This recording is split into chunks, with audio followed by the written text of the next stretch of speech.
Eh, kita akan memulai perkuliahan kita, semuanya standby. Presentator, pembanding, dan moderator. Dan diaktifkan semua videonya. Dan diaktifkan unmute-nya. Supaya hanya suara presentator yang bisa didengar. Baik, saya persilakan kepada Mutia untuk menjadi moderator kita pada kuliah kita pada hari ini. Silakan dimulai. Baik, Assalamualaikum warahmatullahi wabarakatuh. Alhamdulillahirrabbilalamin. Wassalatu wassalamu ala asyrafil anbiya'i wal mursalin wa ala alihi wa sahbihi ajma'in. Amma ba'd. Alhamdulillah, pada kesempatan ini Allah masih memberi kita kesehatan dan kesempatannya untuk memulai perkuliahan daring. Salawat dan salam semoga tetap tercurahkan kepada Nabi Muhammad SAW, keluarga, dan juga para sahabatnya sekalian. Baiklah, pada pertemuan kali ini bahwasanya Saudara Khairul Fajri akan mempresentasikan makalah pada hari ini. Baik, waktu dan tempat saya persilakan.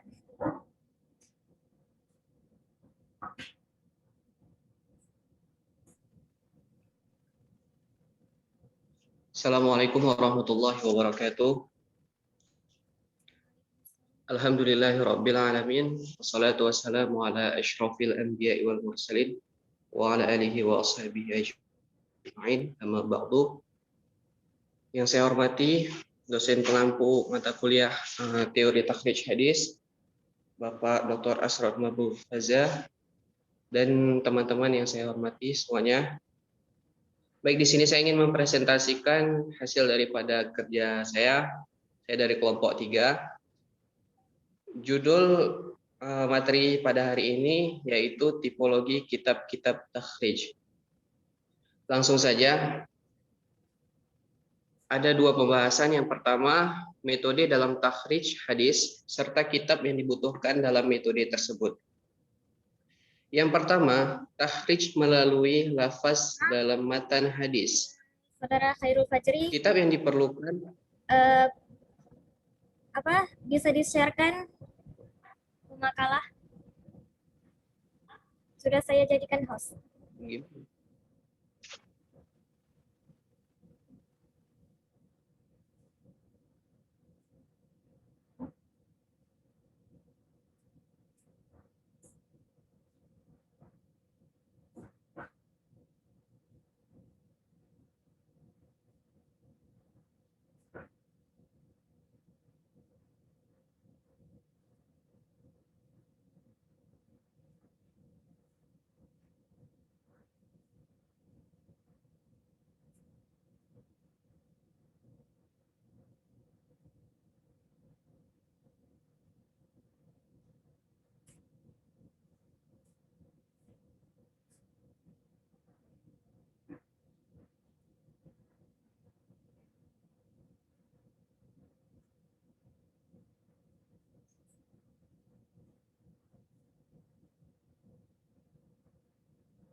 Udah.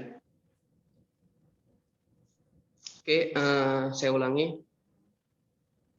Pembahasan yang pertama yaitu metode dalam takhrij hadis serta kitab yang dibutuhkan dalam metode tersebut. 1.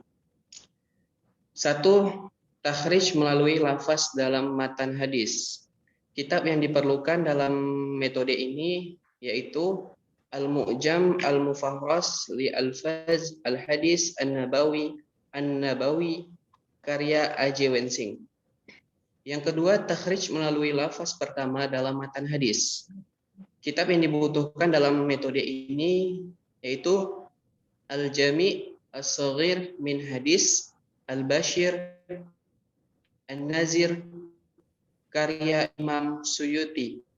Yang ketiga, takhrij melalui periwayat pertama. Kita gunakan dalam metode ini yaitu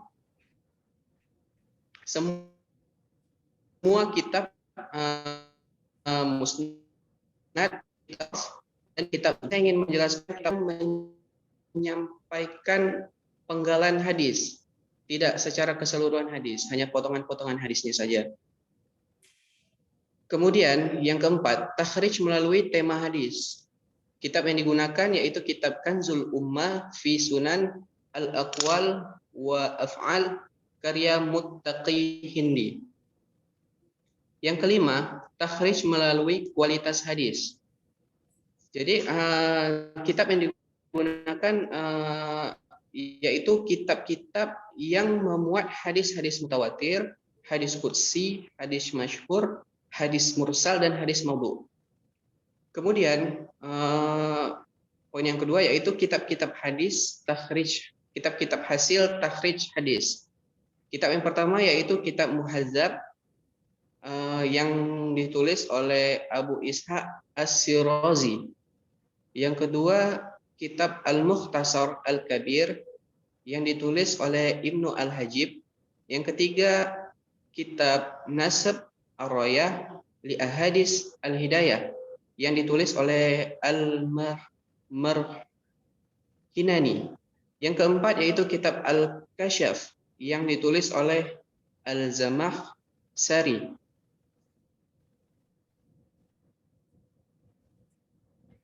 Yang kelima yaitu kitab Al-Mughni fi Takhrij Al-Hadis wa Al-Athar Al-Waqi' fi Al-Ashar Al-Kabir yang ditulis oleh Rafi'i. Kemudian keenam, kitab Al-Mughni an Hamal Al-Asfar fi Al-Asfar Takhrij fi Al-Ihyan yang ditulis oleh Abdul Ar-Rahim Ibnu Al-Husin Iraqi.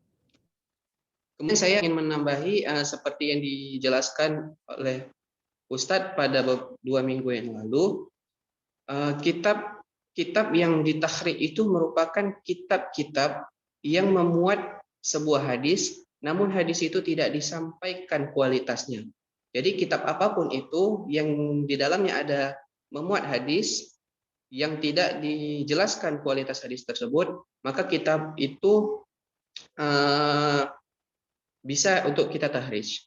Mungkin hanya itu saja. Kemudian dari kitab-kitab yang saya jelaskan ini ada sebagian kitab yang sudah saya kirim foto-fotonya, dan ada juga beberapa kitab yang saya tidak menemukan fotonya. Mungkin hanya itu saja dari saya. Assalamualaikum warahmatullahi wabarakatuh. Waalaikumsalam warahmatullahi wabarakatuh.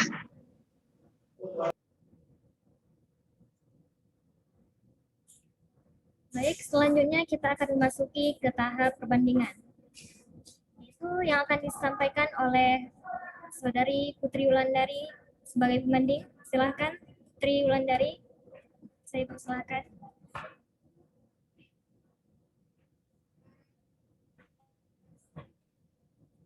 Waalaikumsalam.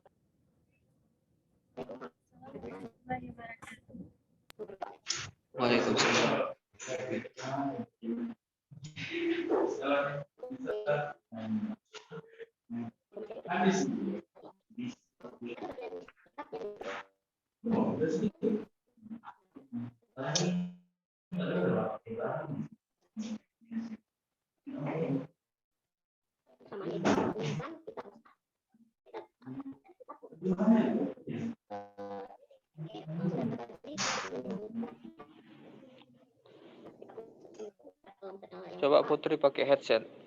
Bisa pakai headset. Biar lebih kedengaran suaranya pakai headset.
Silakan Putri. Mana Putri? Ustaz, Putri keluar ininya. Zoom-nya nggak tahu kenapa. Ustadz, Putri keluar Zoom-nya.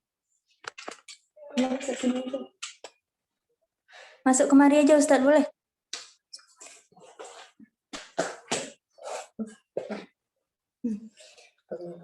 Ya, silakan. Assalamualaikum warahmatullahi wabarakatuh. Waalaikumsalam. Assalamualaikum warahmatullahi wabarakatuh. Waalaikumsalam warahmatullahi wabarakatuh.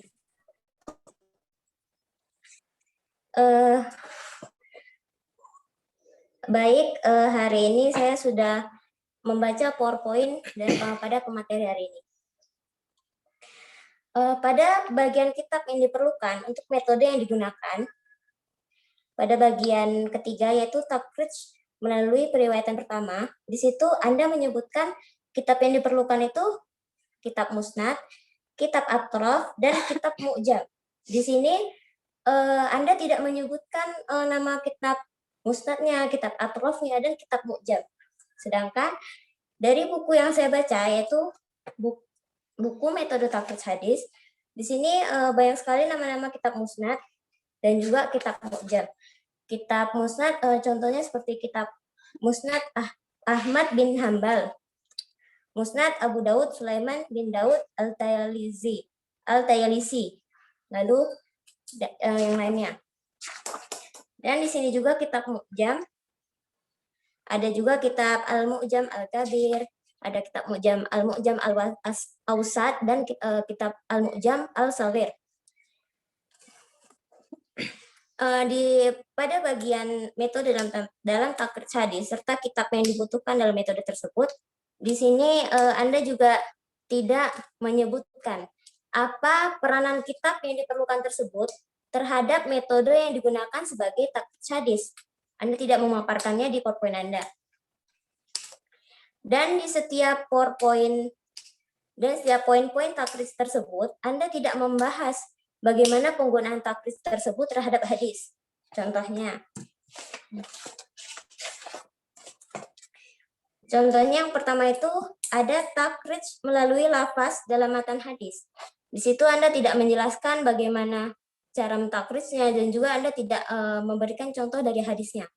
Contoh dari saya bisa seperti ini. Yang pertama itu takrij melalui lafaz dalam matan hadis. Metode ini dilakukan dengan cara menelusuri huruf awal kata dasar pada lafal yang ada pada matan hadis, baik itu isim atau fi'il. Misal terdapat hadis, innama a'malu binniyat, sesungguhnya setiap amal tergantung dari niat.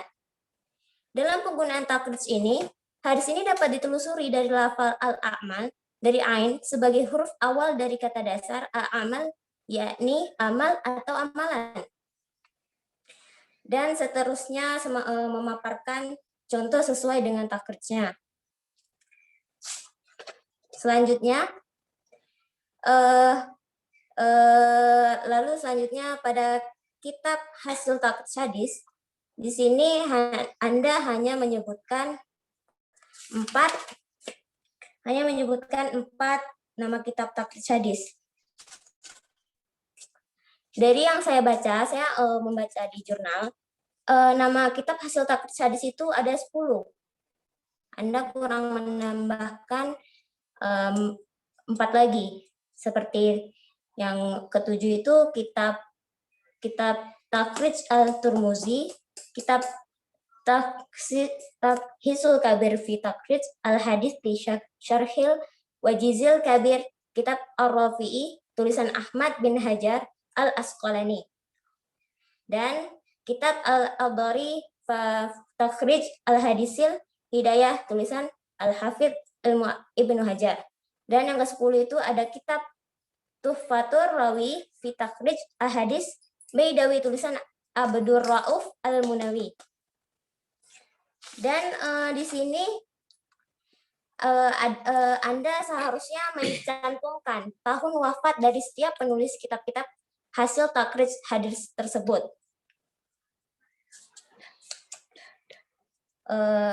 Itu saja yang dapat saya sampaikan.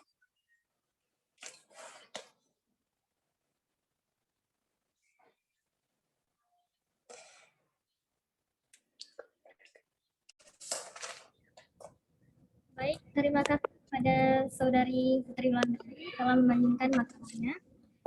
Baiklah teman-teman, sekarang kita akan memasuki kepada tahap diskusi.